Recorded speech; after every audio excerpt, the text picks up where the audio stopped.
Elle a raté l'entretien qui pouvait changer sa vie et sauver sa mère.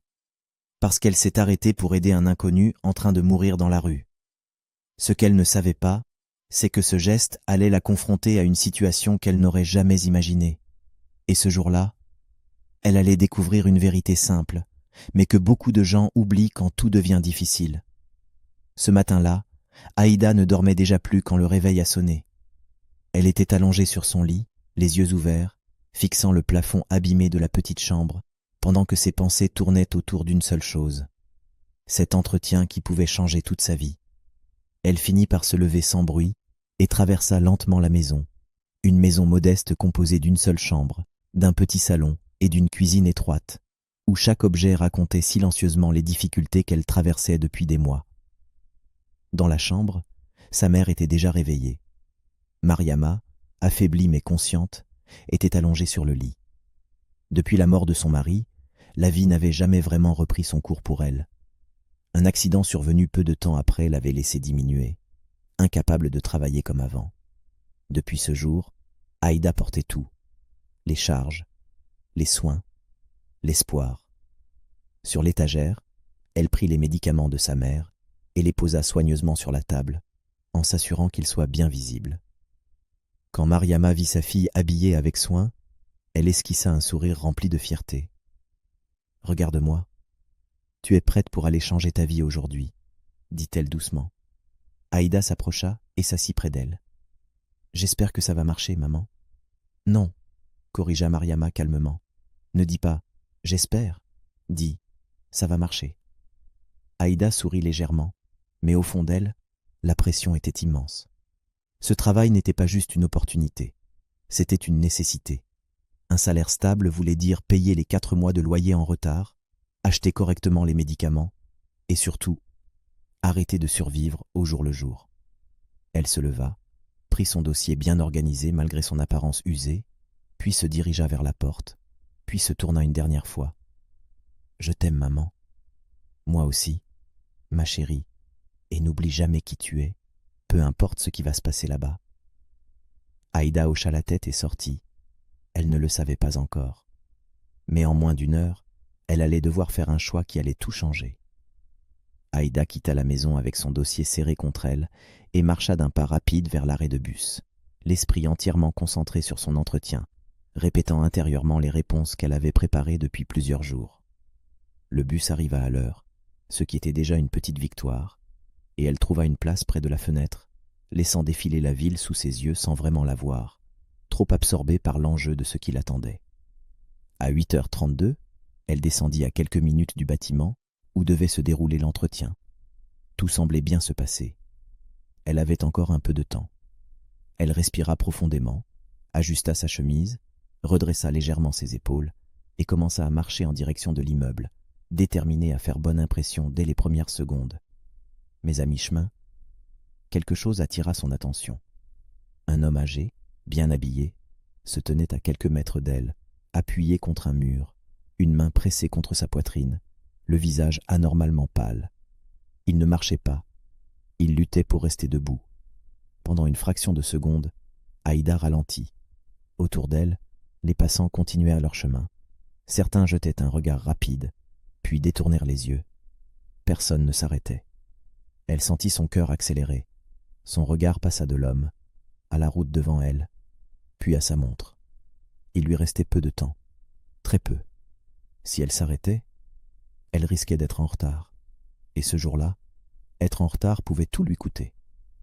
Elle inspira profondément. Puis, sans réfléchir davantage, elle changea de direction. « Monsieur » dit-elle en s'approchant rapidement.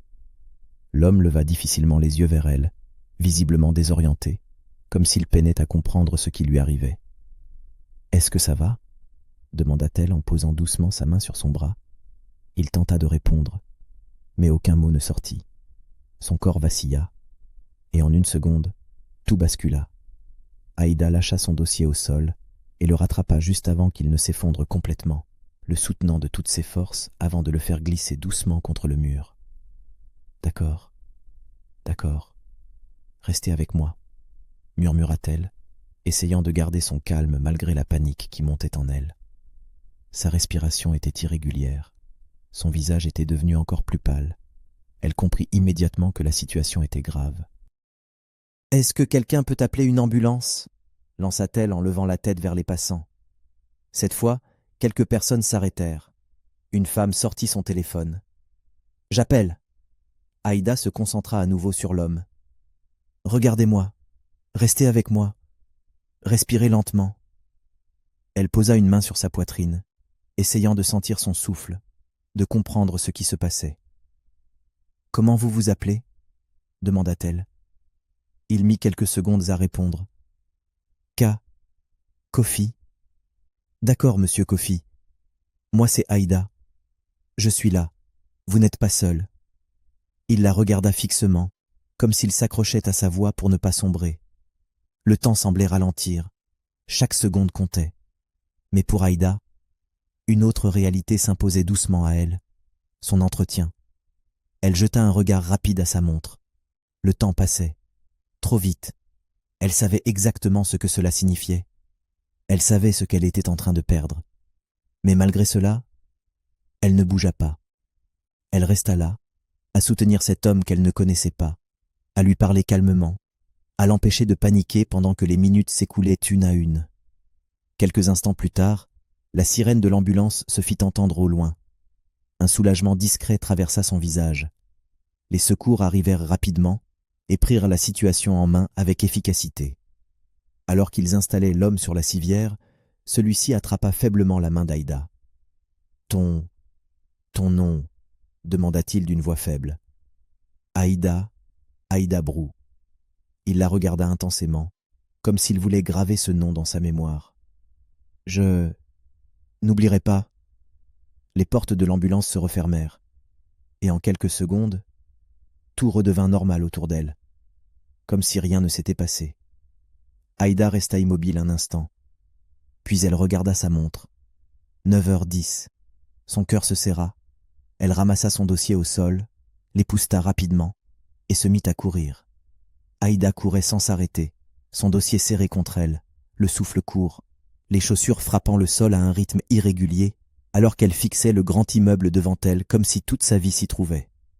Une fois arrivée devant l'immeuble, elle poussa la porte d'entrée et entra dans le hall à 9h14. 14 minutes de retard. Le contraste avec la rue était brutal. Le sol brillant, l'air climatisé, le silence maîtrisé. Tout ici donnait une impression de contrôle, de perfection, comme si aucune erreur n'était tolérée. Aïda ralentit, reprit son souffle discrètement, ajusta sa tenue, puis s'avança vers l'accueil. « Bonjour, je m'appelle Aïda Brou. J'ai un entretien à 9h pour le poste d'assistante administrative. Je suis vraiment désolé pour le retard. Il y a eu une urgence dans la rue. » La réceptionniste leva à peine les yeux. « 4e étage. Prenez l'ascenseur à gauche. » Aïda hocha la tête et se dirigea immédiatement vers l'ascenseur. Dans le reflet des portes métalliques, elle aperçut son visage encore marqué par l'effort, mais déterminé. Elle inspira profondément. « Calme-toi. Tu peux encore rattraper ça ?» L'ascenseur s'ouvrit. Elle monta. Arrivée au 4e étage, elle découvrit une salle d'attente avec plusieurs candidats déjà assis, tous bien habillés, calmes, sûrs d'eux. Elle s'approcha du bureau d'accueil. « Bonjour, Aïda Brou. Entretien de 9h avec Madame Koné. Je sais que je suis en retard, mais c'était une situation urgente. Un homme a fait un malaise dans la rue. J'ai dû rester avec lui jusqu'à l'arrivée des secours. » La femme derrière le bureau leva lentement les yeux vers elle, puis tapa quelques secondes sur son clavier. Ensuite, elle posa ses mains sur la table et la regarda fixement. L'entretien a commencé. Les candidats en retard perdent leur tour. Les mots tombèrent, secs, sans émotion. Aïda resta calme. « Je comprends, mais je suis arrivé seulement avec quelques minutes de retard, et je peux expliquer la situation. Les ambulanciers peuvent confirmer. » « Ce n'est pas nécessaire, » coupa la femme. « La règle est la même pour tout le monde. » Un léger silence s'installa. Aïda sentit les regards derrière elle. Elle serra doucement son dossier. « Est-ce que je peux parler directement à Madame Koné ? Juste quelques minutes. » La réceptionniste hésita, puis prit le téléphone. Quelques secondes passèrent. Puis une porte s'ouvrit au fond du couloir. Une femme élégante en sortit, tenue impeccable, démarche assurée, regard froid. Dès que ses yeux croisèrent ceux d'Aïda, il y eut une reconnaissance immédiate. Un léger changement dans son expression. Pas de surprise, pas de joie, juste du mépris. Aïda Brou, dit-elle calmement. « C'est vous ?» Aïda la regarda, troublée. « Oui, madame. Je suis vraiment désolé pour le retard. Il y a eu une urgence dans la rue. Un homme s'est effondré et... »« Vous êtes en retard, » coupa la femme. Sa voix était posée, mais dure. « Oui, mais... ici, on respecte les horaires. » Le ton était monté d'un cran, et suffisamment fort pour que toute la salle entende. Le silence devint pesant. « Je comprends, madame, mais je vous demande juste quelques minutes pour pouvoir... » La femme s'approcha légèrement, croisant les bras. Elle observa Aïda de haut en bas, lentement. « Tu viens de Yopougon, non ?» La question tomba sans prévenir. Aïda resta figée une seconde. « Oui, mais... » Je me disais bien. Un petit sourire apparut sur le visage de la femme, un sourire sans chaleur. Certaines choses ne changent pas. La pièce était devenue complètement silencieuse. « Madame, je suis ici pour l'entretien, pas pour parler de... »« Pour l'entretien ?» répéta-t-elle avec un léger rire. « Avec ce dossier, avec ce retard, avec cette excuse ?» Chaque mot était une lame. Aïda sentit la chaleur monter en elle, mais elle se contrôla. « Ce n'est pas une excuse, c'est la vérité. »« Bien sûr, » répondit la femme d'un ton presque moqueur. « Un homme qui s'effondre juste le jour de ton entretien ? Quelle coïncidence !» Quelques personnes dans la salle échangèrent des regards. Personne ne parlait. Personne n'intervenait. « Écoutez, je vous demande simplement une chance de me présenter. »« Une chance ?» coupa-t-elle. « Ce poste reçoit des centaines de candidatures, des gens qualifiés, des gens ponctuels, des gens sérieux. » Elle fit un léger geste vers Aïda. Pas des gens qui arrivent en retard avec des histoires. Le silence était devenu lourd, presque étouffant.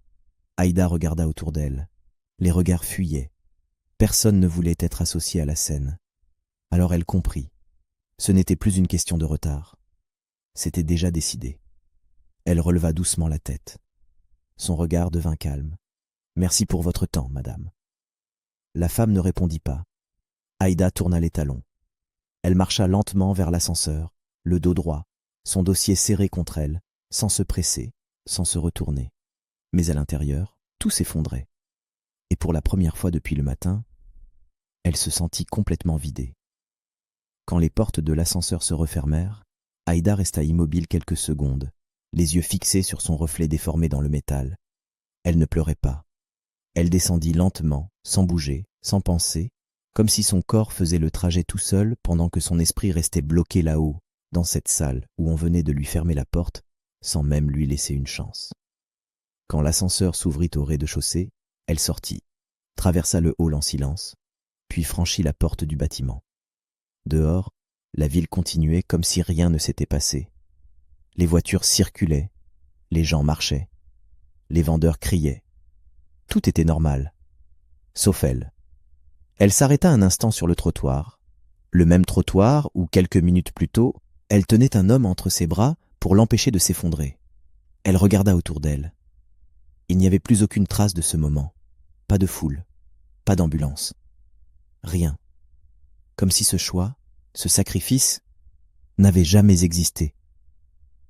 Elle inspira profondément, puis elle se mit à marcher. Le trajet du retour fut long, très long. Assise dans le bus, le regard perdu derrière la vitre, Aïda tenait son dossier sur ses genoux, sans même l'ouvrir. Dans sa tête, les pensées tournaient en boucle. Le loyer, les médicaments, le regard de sa mère ce matin, et surtout, les mots de cette femme. Des gens sérieux, pas des gens comme toi. Elle ferma les yeux un instant. Une pensée traversa son esprit, brutale. Tu aurais dû continuer ta route. Tu aurais dû passer devant. Tu aurais dû penser à ta mère. Ses doigts se crispèrent légèrement sur le dossier. Elle revit l'homme, son regard, sa respiration difficile, son corps qui s'effondrait. Non, elle ne pouvait pas.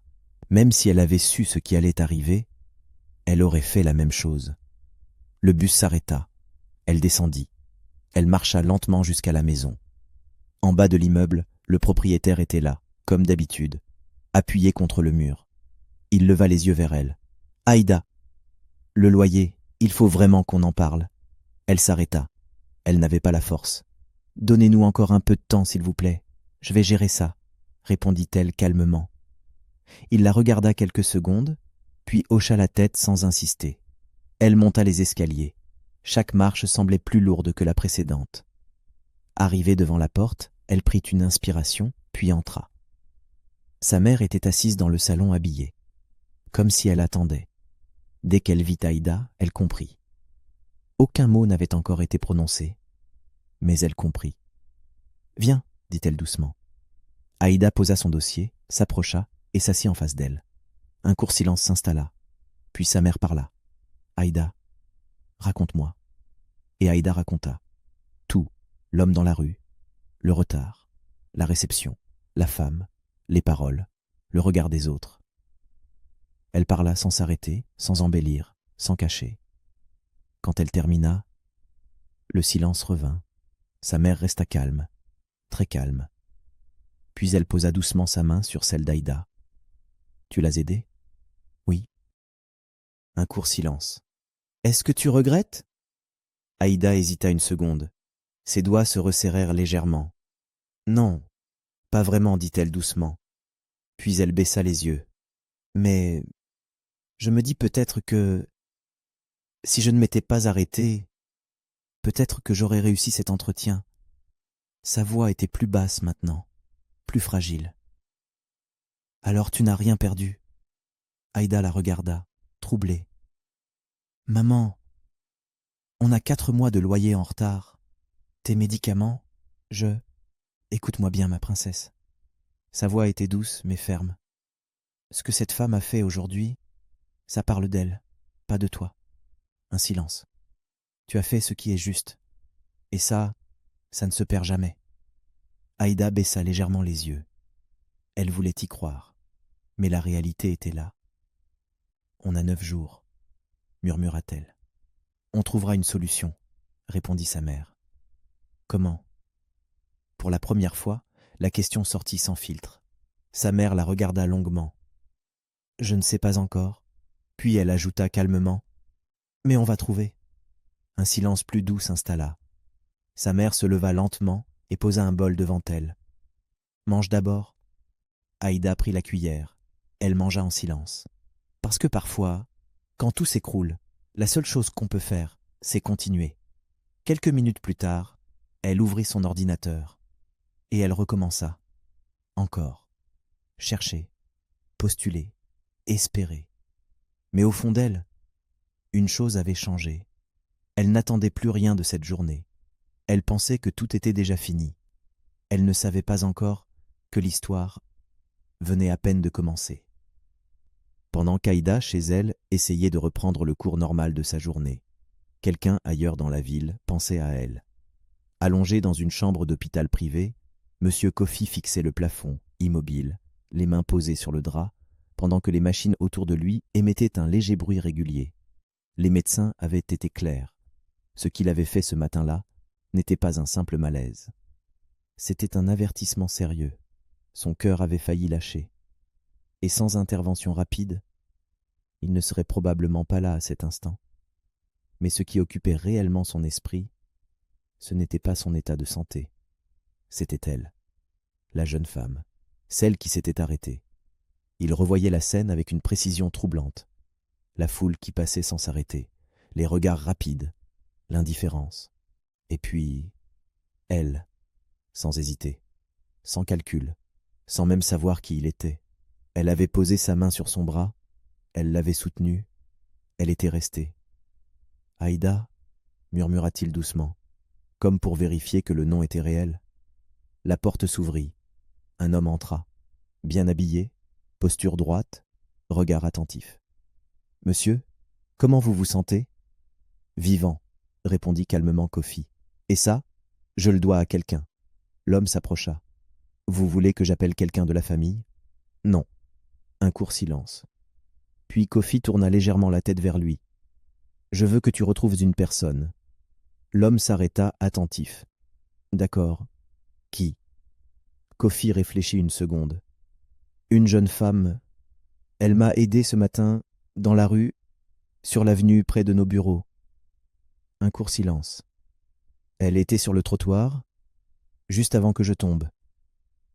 L'assistant hocha lentement la tête, déjà en train de réfléchir. Vous avez un nom? Oui. Elle me l'a dit avant que les secours arrivent. Aïda? Aïda Brou. L'homme nota immédiatement. Autre chose? Kofi fronça légèrement les sourcils. Elle tenait un dossier, comme si elle allait quelque part d'important. Un court silence. Elle a parlé d'un entretien, je crois. L'assistant leva légèrement les yeux. Vous pensez qu'elle travaillait dans le secteur? Je ne sais pas, répondit Kofi calmement. Mais elle se dirigeait vers cette zone. Le silence qui suivit fut bref, mais chargé de réflexion. Je vais voir ce que je peux trouver. Fais-le discrètement. Bien sûr, monsieur. L'assistant referma son carnet et sortit. Kofi resta seul. Il ferma les yeux et repensa à une chose précise. Le dossier qu'elle avait laissé tomber. Un dossier usé, mais organisé. Ce n'était pas une femme perdue. Ce n'était pas quelqu'un qui improvisait sa vie. C'était quelqu'un qui se battait. Et pourtant, elle avait tout laissé tomber pendant quelques minutes pour un inconnu. Il rouvrit les yeux lentement. Ce genre de personne, murmura-t-il, ça ne court pas les rues. De l'autre côté de la ville, Aïda était assise devant son ordinateur. Elle venait d'envoyer une nouvelle candidature. Encore une, sans grande conviction. Son regard était fatigué. Mais elle continuait, parce qu'elle n'avait pas le choix. Son téléphone vibra. Elle jeta un coup d'œil. Numéro inconnu. Elle hésita une seconde, puis décrocha. « Allô ?» Une voix calme répondit. « Bonjour, est-ce que je parle bien à Aïda Brou ?» Elle se redressa légèrement. « Oui, c'est moi. Je me présente, je m'appelle Alain, je suis l'assistant de monsieur Kofi. Vous l'avez aidé ce matin. » Le silence tomba immédiatement dans la pièce. Le cœur d'Aïda accéléra.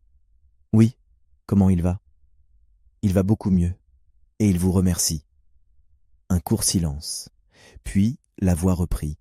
« Il aimerait vous rencontrer. » Aïda fronça légèrement les sourcils. « Me rencontrer, pourquoi ?»« Il préfère vous l'expliquer lui-même. » Encore un silence. Cette fois plus long. Aïda regarda la pièce autour d'elle. La table. Les médicaments. La réalité. « Quand ?» demanda-t-elle. « Demain matin. Nous pouvons envoyer une voiture pour vous récupérer. » Elle hésita. Ce genre de situation n'arrivait pas.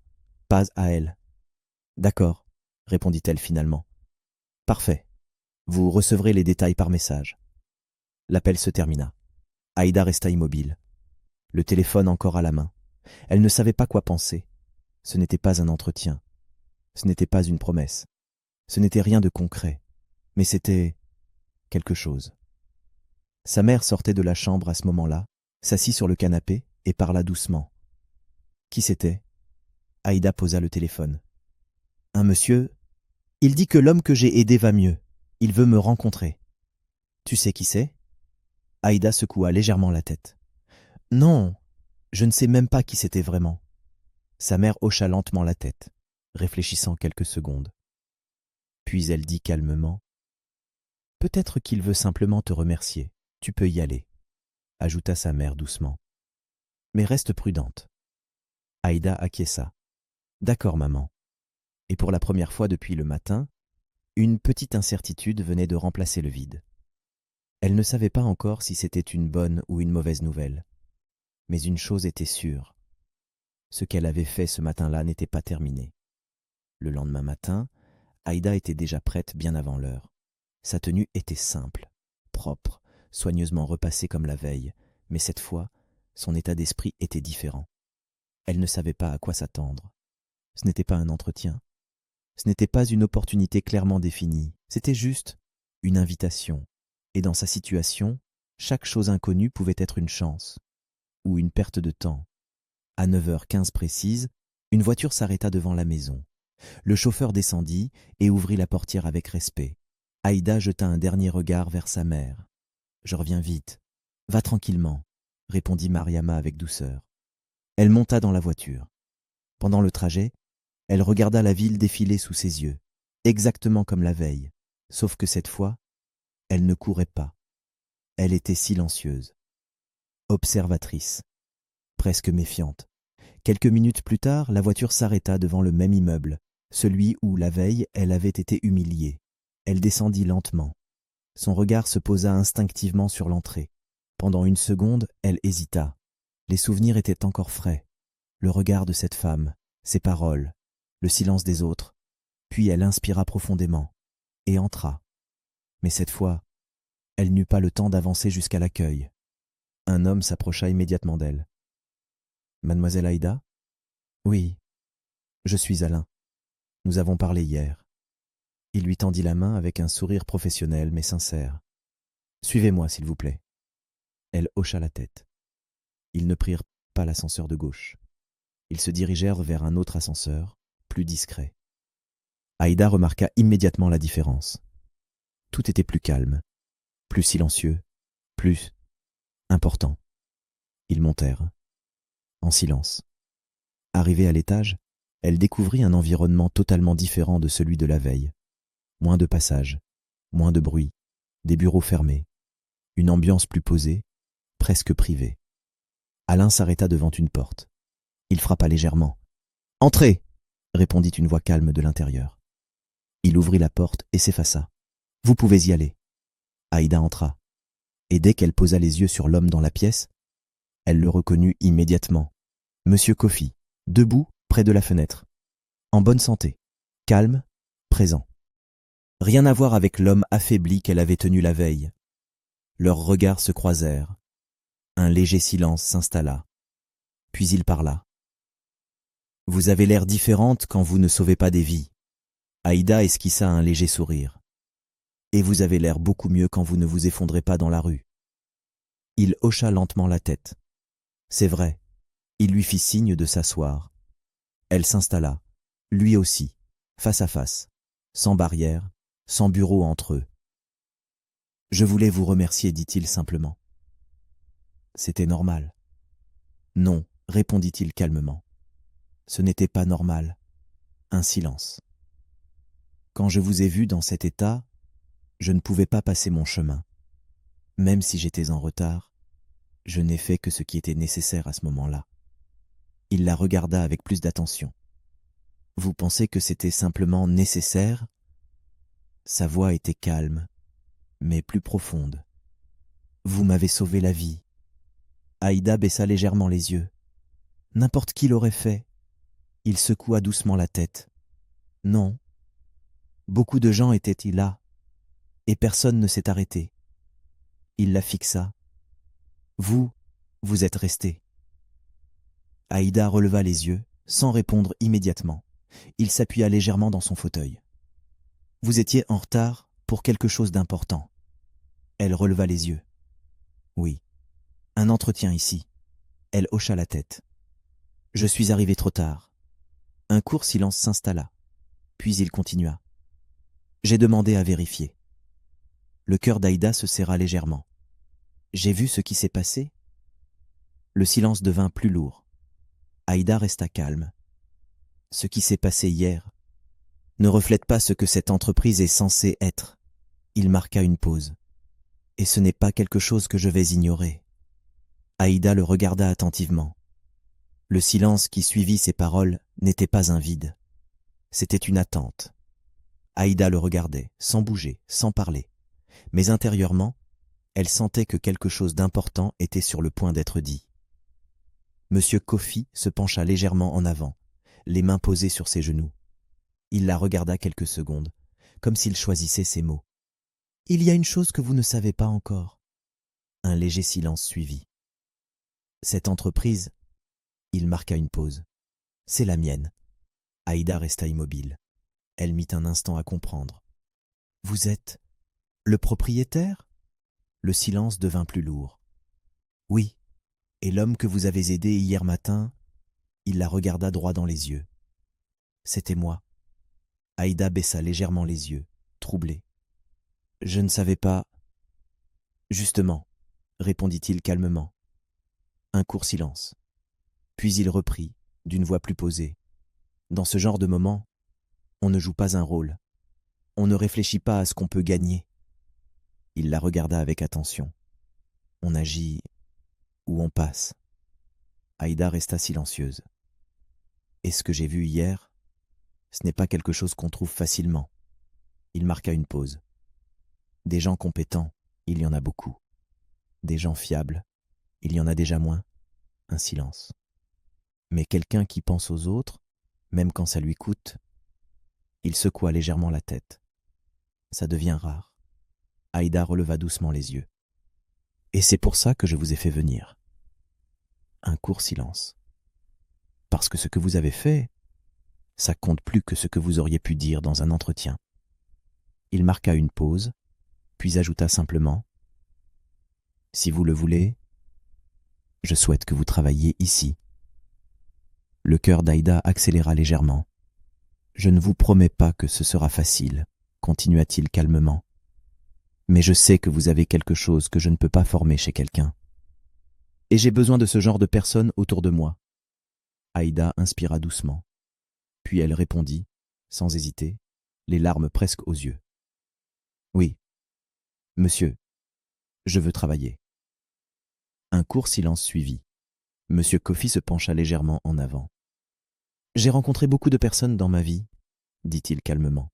« Des gens diplômés, expérimentés, parfaitement préparés, capables de répondre à toutes les questions dans une salle d'entretien. » Il marqua une courte pause. « Mais ce que j'ai vu hier matin, ce n'était pas une réponse préparée. » Il la regarda droit dans les yeux. « C'était qui vous êtes vraiment. » Aïda resta silencieuse. Cette phrase changea tout. Elle ne bougea pas, mais son regard se fixa davantage. « Je ne vous ai pas fait venir ici pour vous remercier, » continua-t-il. « Pas seulement. Je vous ai fait venir parce que je pense que vous êtes la bonne personne pour ce poste. » Les mots tombèrent simplement, sans effet, sans mise en scène, mais leur impact fut immédiat. Aïda cligna légèrement des yeux. « Le poste d'hier ? » « Oui. » Elle inspira doucement. « Mais je n'ai même pas passé l'entretien. Je n'ai pas besoin d'un entretien pour savoir ce que j'ai vu. » Le ton était calme, sûr, décidé. « Vos qualifications sont bonnes, votre dossier est solide, mais surtout, votre manière d'agir dans une situation réelle m'a donné plus d'informations que n'importe quelle réponse préparée. » Puis il ajouta « Et pour être clair, ce n'est pas de la charité. » Les mots étaient précis. « Vous n'êtes pas ici parce que vous m'avez aidé. Vous êtes ici parce que vous avez prouvé, sans le savoir, que vous avez ce que je cherche. » Aïda sentit sa gorge se serrer légèrement. Elle pensa à sa mère, au loyer, à la veille. Elle s'arrêta, puis reprit. « J'accepte. » Sa voix était basse, mais ferme. Un léger sourire apparut sur le visage de M. Coffey. « Bien. » Il se leva lentement. « Il y a juste une chose que je dois régler avant. » Il se dirigea vers son bureau et appuya sur un bouton. « Faites-les entrer. » Aïda fronça légèrement les sourcils. Quelques secondes plus tard, la porte s'ouvrit et 2 personnes entrèrent, la responsable des ressources humaines et une jeune employée. Dès que leurs regards croisèrent celui d'Aïda, l'atmosphère changea immédiatement. La responsable resta droite, mais son visage se ferma légèrement. Elle comprit. Très vite, M. Coffey ne s'assit pas. Il resta debout, face à elle. « Nous allons parler de ce qui s'est passé hier. » Le ton était calme, mais il ne laissait aucune place à la discussion. Un silence lourd s'installa. « J'ai vu les images, » continua-t-il. La responsable ne répondit pas, mais ses mains se croisèrent légèrement. Cette jeune femme est arrivée en retard, après avoir empêché quelqu'un de mourir à quelques mètres de ce bâtiment. Un silence. Elle a expliqué la situation. Elle a demandé quelques minutes. Il marqua une pause, puis regarda directement la responsable.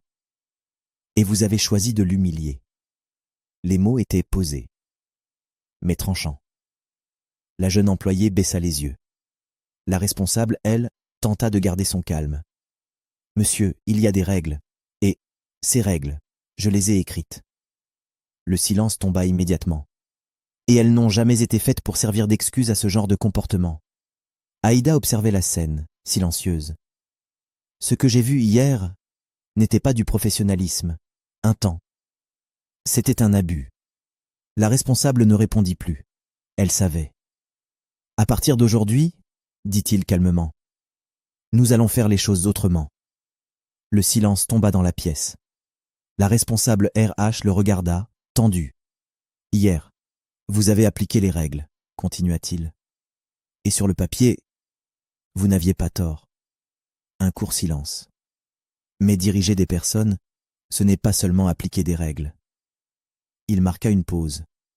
C'est aussi savoir écouter, comprendre et juger avec justesse. La responsable baissa légèrement les yeux. Ce que vous avez manqué hier, ce n'est pas une procédure. C'est une situation humaine. Et ça ne s'apprend pas dans un manuel. Il se tourna légèrement vers Aïda. Par contre, ça s'apprend auprès des bonnes personnes. Le regard de la responsable changea. Elle comprenait peu à peu. À partir d'aujourd'hui, Aïda va prendre la responsabilité des ressources humaines. Le choc fut immédiat. La jeune employée releva la tête. La responsable resta figée. Mais il continua, calmement. « Et vous ?» Il la regarda sans dureté. « Vous allez travailler avec elle. Non pas comme une sanction. » Il marqua une pause. « Mais comme une opportunité. » La responsable releva lentement les yeux. Une opportunité d'apprendre ce qui manque souvent dans ce métier. Les valeurs humaines. Aïda tourna légèrement la tête vers lui, surprise.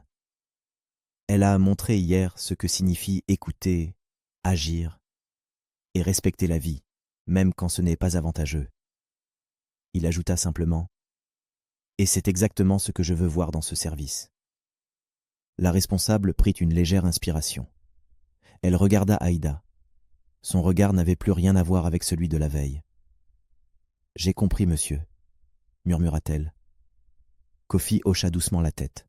« Bien. » La jeune employée, elle, observait la scène, impressionnée. Puis elle baissa les yeux, comme pour retenir la leçon. Le silence revint doucement dans la pièce. Monsieur Kofi se tourna vers Aïda. « Bienvenue. » Un mot simple, mais posé avec respect. Aïda resta figée, et cette fois, elle ne pensait plus à ce qu'elle avait perdu. Elle comprenait enfin ce qu'elle avait gagné. Après ce moment, elle sortit du bureau, le cœur lourd par rapport à ce qui venait de se passer, mais heureuse d'avoir enfin trouvé un travail. Le trajet du retour ne ressemblait en rien à celui de la veille. Assise à l'arrière de la voiture, Aïda tenait contre elle un dossier blanc, neuf, impeccable, à l'intérieur duquel se trouvait ce qu'elle avait attendu pendant des mois, un contrat, un vrai, un travail stable, un salaire régulier, une solution, mais plus que ça, une réponse. Tout était allé si vite. Hier encore, elle sortait de ce même bâtiment humiliée, vidée, convaincue d'avoir tout perdu. Et aujourd'hui, elle en sortait avec une opportunité qu'elle n'aurait même pas osé imaginer. Elle baissa la tête tenant son sac posé sur ses pieds, puis ferma doucement les yeux. Pas pour pleurer, mais pour ressentir, pour accepter, pour comprendre. Arrivée devant la maison, la voiture s'arrêta. Le chauffeur descendit et lui ouvrit la portière. « Bonne journée, mademoiselle. »« Merci, monsieur. » Elle descendit lentement et marcha. Arrivée devant le portail, le propriétaire de la maison était encore là, comme toujours. Mais cette fois, elle ne détourna pas le regard. « Aïda, pour le loyer. Je crois que jusqu'ici j'en ai assez patienté. » Elle s'arrêta, le regarda calmement. « Je vais régler ça très bientôt, s'il vous plaît. Je viens juste de trouver un nouveau travail. » Son ton était différent, sûr. Il la regarda quelques secondes, puis hocha simplement la tête. Elle monta les escaliers. Mais cette fois, chaque marche semblait plus légère. Arrivée devant la porte, elle s'arrêta une seconde, respira, puis entra. Sa mère était encore à la même place, comme si elle n'avait pas bougé, comme si elle attendait. Leurs regards se croisèrent. Aïda s'approcha lentement. Puis, sans un mot, elle posa le dossier du contrat sur la table et l'ouvrit. Sa mère regarda. Ses yeux parcoururent les pages, puis s'arrêtèrent. Un silence. « Aïda, qu'est-ce que c'est ?» Aïda s'assit en face d'elle.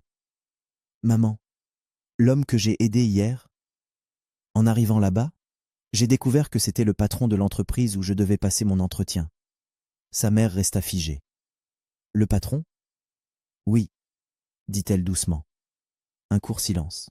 « Il m'a donné le poste. » Puis elle ajouta simplement « Et il m'a confié la responsabilité des ressources humaines. Je commence lundi. » Cette fois, sa mère ne parla pas tout de suite. Ses yeux restèrent posés sur elle. Puis, lentement, ils se remplirent de larmes. Un sourire apparut sur son visage. Un sourire profond, tremblant. Elle posa doucement sa main sur celle d'Aïda. « Tu vois ?» Sa voix était basse, émue. « Ce que tu as fait ne se perd pas. » Une larme glissa sur sa joue. « Tu as choisi de faire ce qui est juste, même quand c'était difficile. Et aujourd'hui, la vie t'a répondu. » Aïda baissa légèrement les yeux. Ses propres larmes montèrent. « J'ai cru que j'avais tout gâché, » murmura-t-elle. « Non, » répondit doucement sa mère. « Tu as fait ce que beaucoup de gens ne font plus. » Puis elle ajouta « Tu es restée humaine. » Ces mots touchèrent Aïda plus que tout le reste. Elle inspira doucement, puis releva la tête. Et pour la première fois depuis longtemps, elle sourit. Parce que parfois, ce qui semble être une perte n'est en réalité qu'un détour nécessaire pour révéler qui nous sommes vraiment. Et dans un monde où beaucoup passent sans s'arrêter, ceux qui choisissent de faire ce qui est juste finissent toujours par trouver leur place. Merci d'avoir regardé cette vidéo jusqu'au bout.